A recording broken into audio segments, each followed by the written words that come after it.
Right, okay, this is Neville Douglas once again, making sure I look nice and tidy. In this particular property, I've done a previous video where we've sort of just wandered around and had a look at what needs to be done to the property. With this one, what I tend to do after I've had an initial scan around with the camera is I produce a specification. So I tend to go through the property, so bear with me a second while I nip out the camera. And what I produce is a sheet like this, and if you can see that, I've started there to sketch the outline of the building. The reason I do that is so that I can mark on the sizes for all the doors, so I know what size doors need to go in. So say in 5 or 6 years time, whatever, when you need to change the door sizes, you haven't necessarily got to come to site and start rushing around trying to figure out what the door size is. As you can see there, I use that. I'm not endorsing any particular brand. These retail at about £600, okay? So they're not a cheap piece of kit. Having said that, I use this quite a lot, and the reason I use it is because it's got several settings on it. So you can basically go in, take the height, the width, and the length of a room, and what it then gives you is it will work out, say for instance, the cube area of the room, which is quite useful. So if you're estimating for getting paint or something like that, then obviously you can work out how much paint you're going to need in all of the rooms. I don't know if you can see that, it's got a little dial on there, so you've got different settings there. So let me see if I can get that so you can see that. I hope it's in the camera. And basically you can clear that, okay. And then what you can do there, you press that button there. I don't know if you can see that any better still, hopefully you can do, but you can see there that you can scroll through the different settings so you can get the cube area of a room, which is quite useful.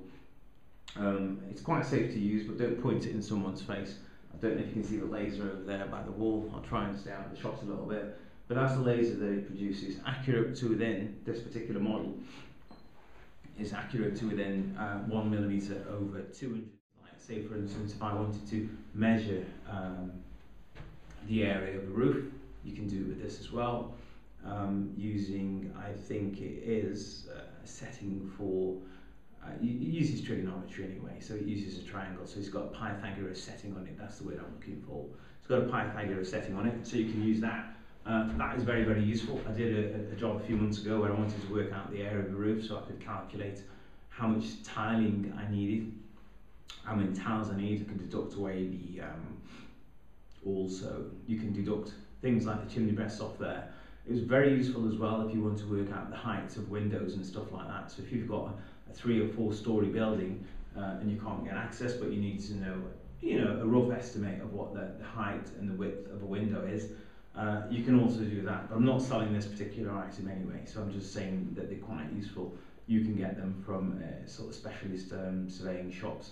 You can go online and get them as well. I've seen them on eBay, quite cheap as well, different models doing different functions.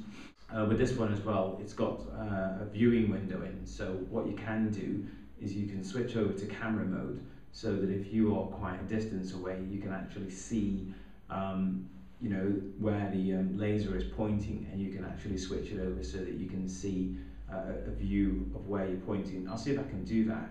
Right, okay. So what I've done now is I've switched that over. Hopefully you can see the light fitting in there. Can you see that?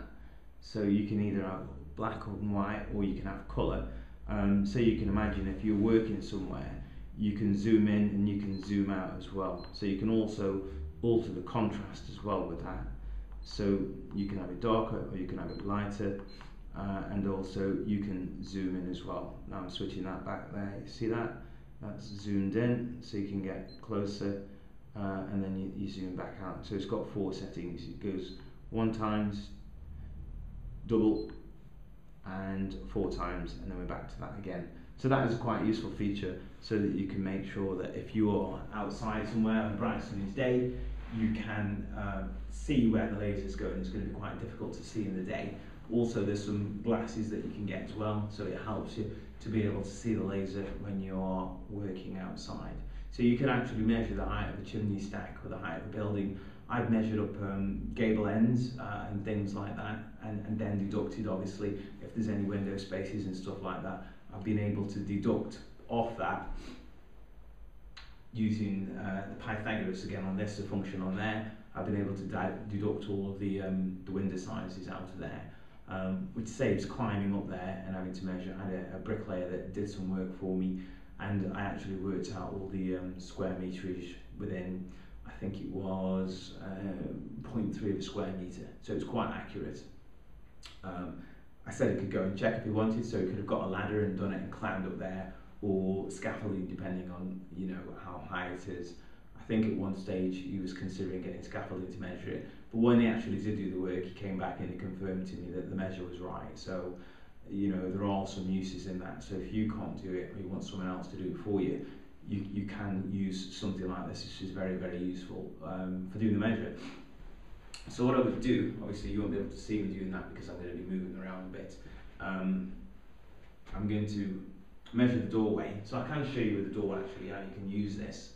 So what you do is you go over to the door, you stick that inside the rebate. If you want to get the width of the door, you click on that. That's giving us a measure of 769 millimeters. To get the height, I've seen people get on the floor and point it upwards, but it's a lot easier to just stick it in the rebate there, and then there we go, there's the button. Keep your finger on the button so you know where it is, but don't push it yet. And then press it again, and it reads off what the height is. So the height of the doorway is 1 metre 977. Carpenters, so I trained as, we tend to talk in millimetres, but for those that don't, it's 1.977. So it's nearly 2 metres, but not quite. And that's it. So what I'm going to do is I'm going to go around the rest of the house. I'm going to measure up the rest of the rooms. The good thing with this is also as well, it gives you the perimeter for the skirting boards, okay? So you'll know what the skirting boards are if you need to replace the skirting boards in the room. You can also determine the volume of the room, so when you're ordering your paints, you know exactly how much paint you're going to need, so you won't find that there'll be a surplus of paints, and if there are, you can then claim those back off the painters. You can go to B&Q or Focus or any of the places where you get paints from. You can then look at the tubs that they have. That will then tell you how much it will cover, bearing in mind some walls are going to absorb more paint than others, so you have to be a little bit generous with some walls more so than each other. But if you can multiply that by the amount of properties that you're doing, you can anticipate and plan ahead and say, right, okay, every 2 years or whatever it is, I'm going to repaint the houses, depending on how they are, depending on the state. But at least when it comes to looking at a property, once you do this once, you know that you know what the volume is of all of the rooms, and so you can order all the paint, you can order the skirting boards. If you need to get the ceilings replastered, if there's any fire damage or flood damage, things like that, you know exactly how much plaster is going to be required, area of plasterboard, sorry, and also how much plaster. I did this on another job where I worked out how much plaster was going to be required for the job, so I just went there, worked out the areas, looked on the bags of plaster, and I knew how many bags of plaster the plasterer was going to need within about 2 or 3 bags, because sometimes you have to do some filling in, a little bit more extra skimming, 3mm skim that you tend to put on. So it does give you quite a good insight into the volumes and the areas of the room, how much stuff is going to be required, and I find it very, very useful. So that's it basically. It's a Disto D8. It's made by a company called Leica, and I'm not selling it.